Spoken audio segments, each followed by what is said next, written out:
اعوذ باللہ من الشیطان الرجیم بسم اللہ الرحمن الرحیم نحمدہ ونصلی علی رسولہ الکریم۔ انتہائی قابل احترام سامعین و حاضرین، مجھ سے اچھے لوگوں، السلام علیکم ورحمۃ اللہ وبرکاتہ۔ سب سے پہلے دروشی پڑھ لیں۔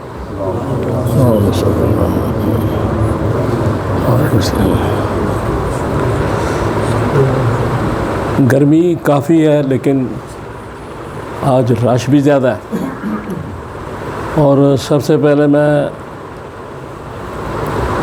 آپ تمام لوگوں کو سلام پیش کرتا ہوں۔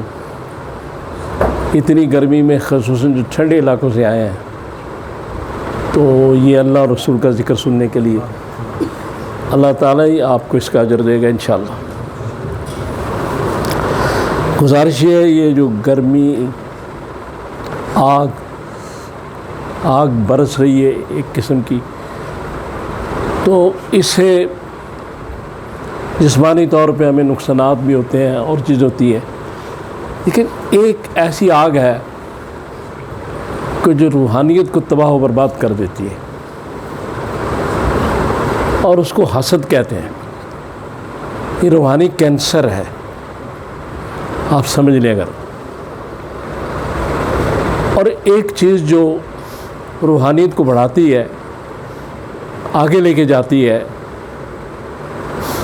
قربت الہی جس سے ملتی ہے، وہ ہوتی ہے برکت۔ حسد جو ہے،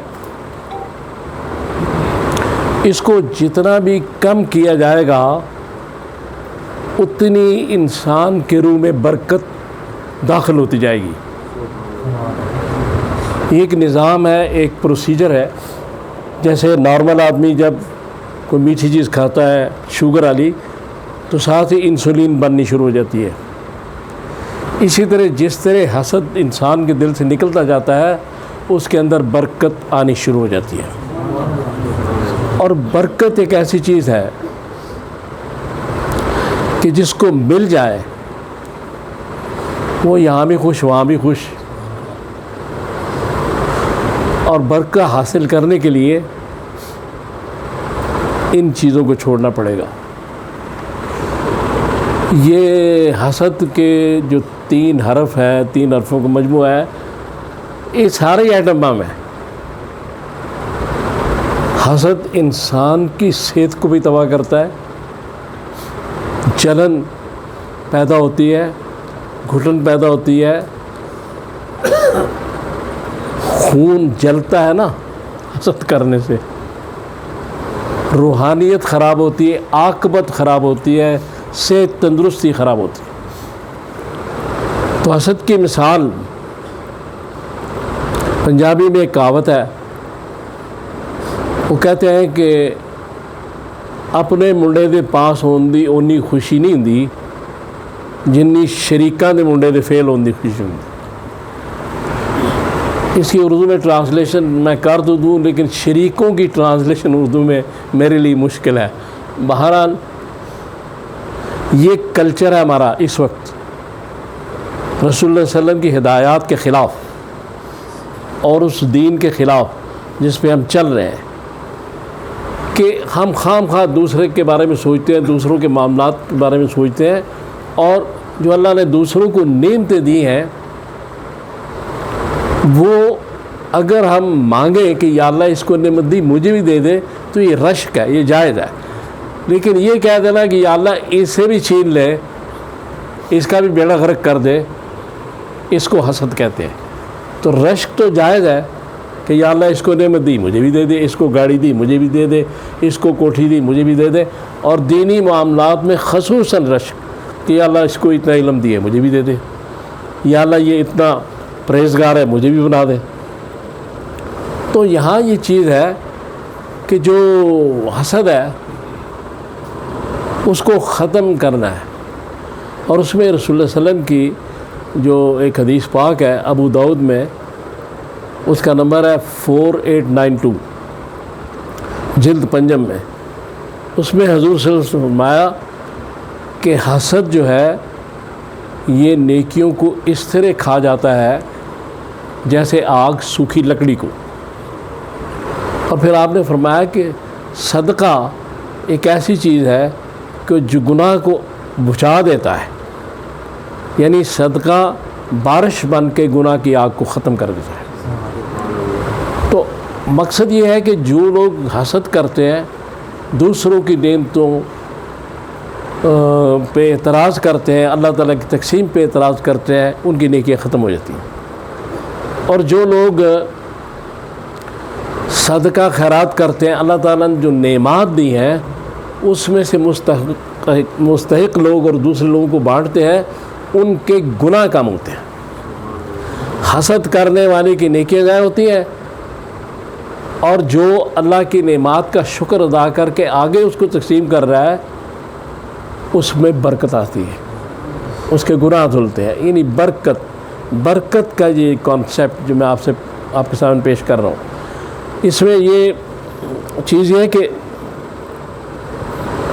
میڈیکل سائنس یا ڈاکٹر وغیرہ سب یہ کہتے ہیں کہ جو آدمی اندر سے خوش نہیں ہوتا کسی کی خوشی میں، اس کے اندر مختلف قسم کی کمپلیکیشنز پیدا ہوتی ہیں، پیچیدگیاں پیدا ہوتی ہیں، اور پیچیدگیاں پھر کئی قسم کی بیماریوں کو جنم دیتی ہیں۔ لہٰذا اس میں یہ کہ اگر ہم اپنے بارے میں زیادہ سوچیں، دوسروں بارے کم سوچیں، تو یہ بھی اچھی بات ہے۔ اور یہ جو چیز ہے کہ کسی کو اللہ تعالیٰ نے جو کچھ دیا ہے اس کی مرضی ہے، مجھے کم دیا ہے پھر بھی ٹھیک ہے، زیادہ دیا ہے پھر بھی ٹھیک ہے، ہمیں اللہ تعالیٰ کے دیے ہوئے پہ راضی ہونا چاہیے۔ سوال یہ نہیں ہے کہ ملا کتنا ہے، سوال یہ ہے کہ دے کون رہا ہے۔ یعنی اس چیز پہ غور کرنا ہے کہ دینے والی ذات کون سی ہے، اور اگر یہ سمجھ کے کہ میرا اللہ مجھے دے رہا ہے تو میں خوش ہوں، تو وہ کم شے میں بھی برکت پڑتی ہے۔ لہذا برکت حاصل کرنے کے طریقے ہیں کہ اللہ کی رضا پر راضی ہو جائے۔ تو جب اللہ کی رضا پہ آدمی راضی ہو جاتا ہے، وما تشاءون الا ان شاء اللہ، تو پھر یہ ہوتا ہے کہ وہ حسد بھی ختم ہو جاتا ہے، غیبت بھی ختم ہو جاتی ہے، چغلی، یہ ساری نیگیٹو چیزیں، منفی چیزیں ختم ہو جاتی ہیں، اور آدمی آگے بڑھتا ہے، اس کی روحانیت آگے بڑھتی ہے، اس کی صحت ٹھیک ہو جاتی ہے، اندرونی صحت خصوصاً بہت بہتر ہو جاتی ہے، دل کا میل صاف ہو جاتا ہے۔ دیکھیں کہتے ہیں دل کو پاک کرنا، تطہیر قلب، تزکیہ نفس، یہ کیسے پاک ہوں گے؟ میل صاف ہوگی نا۔ تو جب دل میں میل نہیں رہے گی تو پھر ادھر پاک ہستی اس کو اپنی جلوہ گاہ بنائے گی۔ چونکہ گندی اور میل والی جگہ پہ تو ہم لوگ بھی پرہیز کرتے ہیں، تو وہ تو قدوس ہے۔ اس لیے گزارش میری صرف یہ ہے کہ ہمیں اللہ سے یہ دعا مانگنی چاہیے کہ یا اللہ ہمیں بھی دے، ہمیں بھی کوٹھی دے، کاریں دے، بنگلے دے، ربنا آتنا فی الدنیا حسنہ۔ اور پھر یہ نہیں سوچنا چاہیے کہ فلاں کو ملی مجھے کیوں نہیں ملی، یہ اعتراض ہے۔ اعتراض نہیں، اپنے لیے دعا کریں اس کی بارگاہ میں، اعتراض کی گنجائش کہاں ہے؟ وہ جو دے رہے ہیں ٹھیک دے رہے ہیں، اور مانگیں ان سے، اور دیں گے، لیکن سچے دل سے، اللہ کو مان کے، دل سے مان کے۔ آپ یا میں جس دن بھی سچے دل سے اللہ کو مان کے دعا مانگیں گے، انشاءاللہ قبول ہوگی، اس میں نا قبول ہونے کی گنجائش نہیں رہتی۔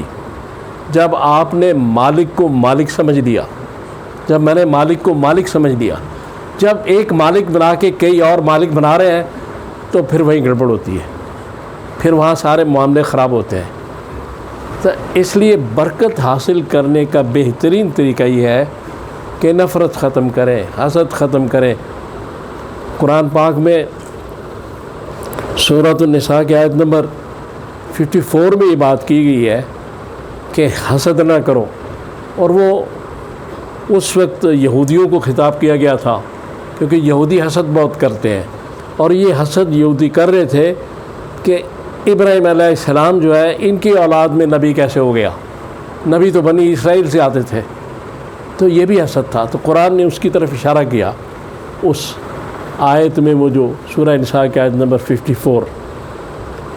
اس لیے گزارش صرف یہ ہے، میں اس آج تقریر کو کم کرنا چاہتا تھا لیکن پھر بھی ٹائم ہو گیا، تو گزارش صرف یہ ہے کہ اگر میں اور آپ اچھی زندگی یہاں گزارنا چاہتے ہیں تو ہمیں دوسروں کے بارے میں بد دعا کی بجائے دعا کرنی چاہیے، اپنے بارے میں بھی دوسروں کے بارے میں معاف کر دیں لوگوں کو۔